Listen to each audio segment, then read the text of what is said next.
সবাইকে আসসালামু আলাইকুম। আশা করি আপনারা সবাই খুব ভালো আছেন। আপনারা সবাই জানেন আজকে কেন কথা বলতেছি। আমার কথা বলার কথা না, কেউ যদি কথা দিয়ে কথা না রাখে তাহলে তখন কথা আমারও বলতে হয় আর কি। যেমন এমনি কয়েকদিন আগে আমাকে বলেছিল সে মিডিয়ার সামনে সে কথা বলবে না আমাকে নিয়ে, আমিও বলবো না, এরকম একটা দুইজনের কথা হয়েছিল। তারপরেও আমি দেখেন কাল অসুস্থ ছিলাম কালকে, সে অসুস্থ মধ্যেই সেও কিন্তু তাও আবার সাংবাদিক সম্মেলন করতেছে। তা আবার পরশু দিনের কথা।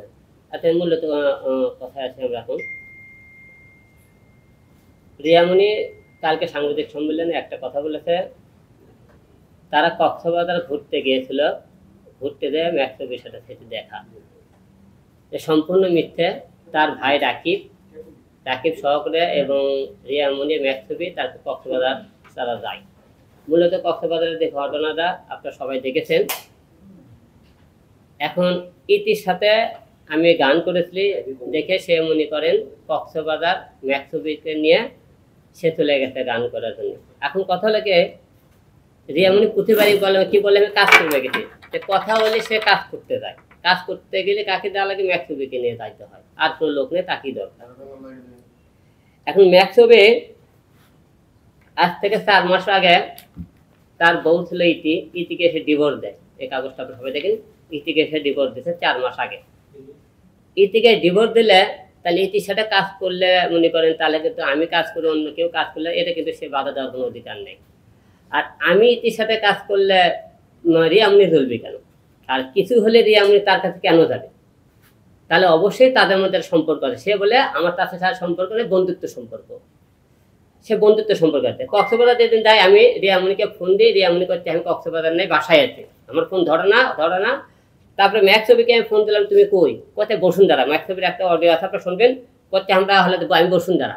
পরে আমি কোনো ভালো করে বললো তোমরা কই? পরে আমি যখন সন্ধান করে দেখলাম তারা কক্সবাজার কোন হোটেলে আছে, কত নম্বর রুমে, আমি তাদেরকে দিয়ে পাঠালাম, লোক পাঠালাম। পরে করতে রাত 8টার সময় গেছিল লোক, না রাত 12টার সময় আমি সাংবাদিক পাঠাই, সেখানে রাত 12টার সময় তাদেরকে ওই জায়গায় পাই।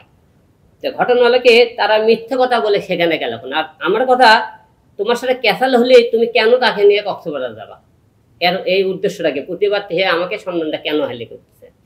এবং প্রতিটা বাড়ি বারবার তাকে দেখতেছে যে আমার বউয়ের সাথে তো ডিভোর্স হয়, ইতিকে সে আনার অনেকভাবে চেষ্টা করতেছে, ইতিকে আনতে পারতেছে না, তাকে সে কিন্তু ডিভোর্স দিচ্ছে। কারণ ডিভোর্স সেই কারণে ইতি থাকতে এই যে আমি যে ডিভোর্সের কাগজটা দেখালাম, এই ডিভোর্সের কাগজটা কিন্তু ইতি আমাকে দেয়নি, অভিও দেয়নি, রিয়াও দেয়নি। এটা দেশে কথা নামে যে মেয়েটার সাথে সে কয়েকদিনকে তাকে ধর্ষণ করেছিল, শারীরিক মিলামেশা করেছে, সেই কথা নামে মেয়েরা তাকে এটা দিয়ে কথা আমি ইতি হলে যে ডিভোর্স দিচ্ছি, এখন আমি তোমার সাথে সম্পর্ক করবো, বিয়ে করতে চাই, কথা নামে যে মেয়েটা সঙ্গ দেয়, সেই কথার থেকে তো এই জিনিসটা ইতি কিন্তু সে আদৌ পর্যন্ত সেই ডিভোর্সের কাগজটা পাঠায়নি। ইতি পরে কাজে খানা দেওয়া দেখে তাকে ডিভোর্স দিচ্ছে, সে এখনো কিন্তু তাকে ডিভোর্সের কাগজটা পাঠায়নি, কিন্তু তাকে ডিভোর্স থেকে 4 মাস হয়ে যাচ্ছে।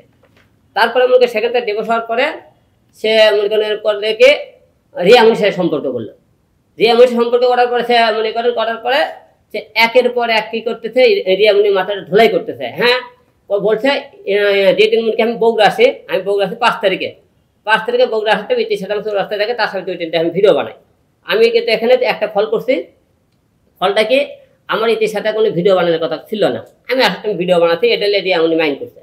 তো ভিডিও বানালাম, ভিডিও বানানোর মানে কি তাই বলে তুমি ম্যাক্সোবিক নিয়ে তুমি হলে কক্সবাজার চলে যাবা? এবং ম্যাক্সোবিক বলছে যে আমি নাকি তাই ইতিক নিয়ে হলে উত্তরে একটা হোটেলে বলে আমি আসছিলাম বলে। তাই আমি কোথাও কোন হোটেল এখন সেই হোটেলে তোমরা প্রমাণ সাক্ষী দিতে হবে। আর আমি কয়েকদিকে মেডিকেল তোমরা টেস্ট করো যে ইতির সাথে আমার কোনো শারীরিক সম্পর্ক আদৌ করতে হয়েছে কিনা, আমি সেটা প্রমাণ করে দেবো, সেই কথা বলেছিলাম আপনি। তারপরে ওরা এখান থেকে যাওয়ার পরে সে কথা আমি বগুড়াতে নাকি ইতিক নিয়ে যাচ্ছি, এখানে নানান ধরনের প্রশ্নগুলো করে তার মোটা ধুলাকে। সেদিন রাত্রিবেলা 6 তারিখে তারা গেল কক্সবাজার চলে গেল, সেই রাত্রিবেলায় 5 তারিখ রাত্রিবেলা। 6 তারিখে আমি সতর্ক করলাম কি কক্সবাজার দেখলাম, লোক ধরলাম যে কক্সবাজারতে ওরা বলতেছে আমরা যাইনি। 7 তারিখ সকালবেলা করলে কি রিয়ামণি যখন এই মনে করে সবাই মিলে ধরলো, এবার আমি তাদেরকে কর দিইনি, এবার আমি তো যাইনি, বৈশাখী টিপে আপনাদের নিউজটা করছিল। তারপরে করার পরে সকালে যাওয়ার পরে আমি ওখানে কথা বলার পরে সকালবেলা রিয়ামণি করলে কি আমাকে ডিভোর্স দিল, করছে আমি আজকে হিজাব আলমকে ডিভোর্স দিচ্ছি। আচ্ছা ভালো কথা, ডিভোর্স দিতে ভালো। ডিভোর্স দেওয়ার পরে সে মনে করেন করছে কি সকালবেলা কক্সবাজার গেছে ডিভোর্স দিতে, একটা কাজের কাছে কক্সবাজার ডিভোর্স দেবে গেলে কাজী ব্যান্ডারকে ডিভোর্স মনে হয় করাতে সাথে হয়তো কাজী হয়তো করেনি, আর পরেও সে কাগজটা উনি কাজী হাতে সই করেনি কোনো রকম ওরকম কাগজে করে রিয়ামণি আর অভি এই যে কাগজটা সই করছে। দেখেন রিয়ামণি আমাকে ডিভোর্স দিতে বলছে, আপনাদের সবাইকে কথা আমি হিরো আলমকে ডিভোর্স দিতেছি, এই কাগজটা সবাই ফলো করে কাগজটা আমাকে সবাই নিয়ে যাবে। ডিভোর্স দিলে একটা কাজে যে কাজে ডিভোর্স দেবে তার একটা সই থাকবে, সিল থাকবে। আপনি ভালো করে ফলো করে দেখেন এই যে কোনো সিল নেই সাপোর্ট নেই, কোন কাজে এটা আমাকে ডিভোর্স করছে সেটাও কিন্তু নাই। তাহলে এই কাগজটা দেখেন, এই জায়গায় দেখেন ম্যাক্স অভি মনে করেন ডিভোর্স করছে ইতিকে, দেখেন কি সে সিল আছে, স্বাক্ষর আছে, কোন তারিখে কি করে সব কিছু লেখা আছে কিন্তু। তাহলে কি মনে করেন এই ডিভোর্সের কাগজটা দিয়ে এমনি অভি করছে লিখছে, এবং কাজে যদি ডিভোর্স করে থাকে কাজে তার সিল থাকবে, স্বাক্ষর থাকবে, সব কিছু থাকবে, এগুলো কিন্তু একটাও নেই।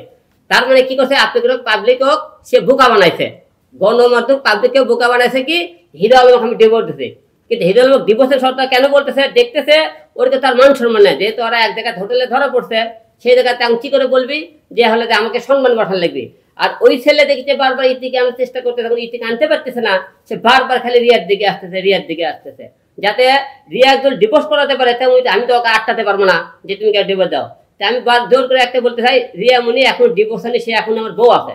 ম্যাথ ছবিকে একটা কথা বললি, তুমি তো বলছো ডিভোর্স, তোমার তো সাহস থাকে, রিয়া তোমার রিয়ার সাথে ভিডিও বানায়, তোমার কে অত বড় সাহস, আমি তোমাকে ওপেন চ্যালেঞ্জ করলাম, তোমাকে যেখানে পাবো তোমাকে দূরে সেখানে একবার ঢুলাই দিলাম আমি হিরো আলম, বলে দিলাম ওপেনটা বলে দিলাম।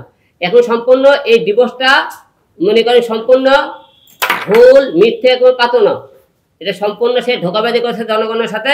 সে মনে করে সেকে সাংবাদিক জিজ্ঞেস করলো তাকে, আচ্ছা আপনার ডিভোর্সের কাগজটা বার করেন তো, সে ডিভোর্স বার করে না, কিন্তু অভি কিন্তু কানে করে বার করো, ওই কিন্তু বলতেছে বার করার কথা। আচ্ছা গেল বার করার পরে ওকে সাংবাদিকরা জিজ্ঞেস করলো, আচ্ছা আপা বলেন তো এই ডিভোর্সটা কোথায় আছে, কোন কাজে? সে ডিভোর্সের কিন্তু কাজের নামও বলে না, ডিভোর্স কোটাতে সেটাও কিন্তু বলে না, চুপচাপ থাকে। কিন্তু কোথায় আপনি আসতে সময় জানতে পারবেন, এই কথা মিথ্যে কথা বলছে। কিন্তু এরা সম্পূর্ণ এটা ডিভোর্সের ভুয়ো বানোয়ার। সে আমার সাথে এখন ডিভোর্সের এরা ম্যাক্স অফিস চক্রান্ত করে এই কাগজটা দিয়ে তার সম্মান মনে করে বাঁচানোর জন্য এই কাজটা করছে, আর দূরে ঘুরে কি করছে আলমের দৌড় দিচ্ছে।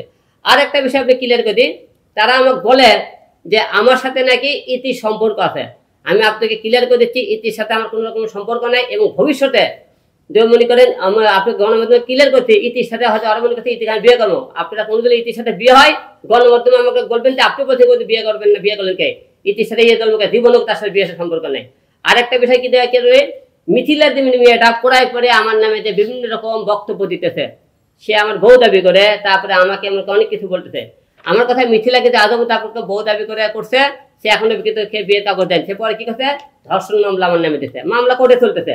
মিথিলা এবং ইতি হিরো আলমের জীবনে কোনোদিন আসবে, মিথিলা মামলা করে তার সাথে মামলা আমি লড়বো, জীবনেও সে আমার বিয়ের অধিকার করে খাটায়, স্বামীর অধিকার চাই, জীবনে এই জিনিসটা কোনোদিন হতে পারে, প্রয়োজনে জেল খাটমো যা হবে মিথিলা এবং ইতি। কারণ আমি তো মনে করেন ইতি বিয়ে করে তাহলে আমি আর ইয়াতে একই হয়ে গেলাম, আমি আর বউ বিয়ে করছি, আমার বউ বিয়ে করছে, তাহলে কি হয়ে গেল, বউ পাল্টাপাল্টি হয়ে গেল না? তাই আমি এখন জীবনেও করবো না, কারণ ও পাগল হয়ে গেলে আমি তো পাগল হয়ে যাইনি। এই দৃষ্টি আপনি নিশ্চিন্তে থাকতে পারেন, কোনোদিন আমার ইতির সাথে বিয়ে বেড়া। আর মিথিলা দিয়ে পাগলামি শুরু করছে, মিথিলার মূল টার্গেটটা ছিল সে একটু ভাইরাল হবে, সে বিউটি পার্লার দিবি, সে ভাইরাল হওয়ার খুবই শখ। সে দেখবে না হিরো আলমকে এই দেবো, যারাই নেগেটিভ কথা বলছে হিরো আলমকে উল্টা পাল্টা বলছে তারাই ভাইরাল হচ্ছে। তো দেখতেছে হিরো আলমকে কথা বলতে ভাইরাল হওয়া যায়, ক্যামেরা সামনে সবাই আমাকে ডাকে, সে মিথিলার মূলটাকে সে ভাইরাল হতে চায়, সে উপরে উঠতে চায়, এটা মূল টার্গেট। তার সাথে মনে করছে বিয়ের সম্পর্কে যে কথা করতে বলে বিয়ের কাগজ থেকে আদৌ অ্যাপ্লিকেশন পূরণ করতে পারেনি, বিয়ে জীবনে তার সে হবে না, এবং স্বামীর দাবি যা করতেছে জীবনে স্বামীর দাবি জীবনে পাবি না। সেটা আপনাকে বলতে মিথিলা ইতি হিরো আলমের জীবনে কোনোদিন বউয়ের দাবি পাবি না এবং বিয়েও করবি না, আপনার নিশ্চিন্তে থাকেন।